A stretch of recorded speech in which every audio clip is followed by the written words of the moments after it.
ए माँ, इतना सुथरा सूट है मेरा सिल दिया के? हाँ सिल रखा है तेरा, मेरी बेटी का है। तेरा मैं क्यों सिलूं? लिया तू अपने घर ते ले, हर पाद पर रोले ठा लिया हुआ है। सुथरा सूट है मरना सिला कर दे बउआ हुआ के अपने घर तो जो लिया वो पैरो अड़े के खान खुद रही है। लेकिन एक सेकंड, ए माँ, मेरी मां ने तो मैं ब्याह दी थी दी, काम तो करूं मैं थारा सारा दिन और सूट सिमवाऊंगी वो तो मैं उन्हें मेरा ठेका ले रखा है। बात तो सही है। मन ले रखा ठेका आज तक अपनी बेटिया का, तेरी माँ ठेका क्यों नहीं लेगी?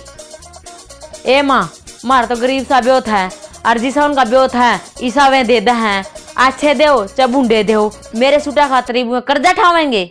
ये बड़ी अच्छी बात कही। ए बे, चाहे कर्जा लो चाहे किसी पता मांग के लियाओ, आमने नहीं बेरा।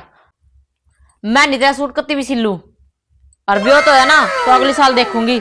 इब का ब्योत नहीं है, इब का तो मैंने इंछोरिया के लिया दिए, सकरात कर देना इंछोरिया का इब बस, और ना लाऊं किसी के मैं, जब अपना काम कर ले जाकर। ठीक है फिर काम भी तेरी छोरिया करेंगे आज, मैं ना करूँ काम को।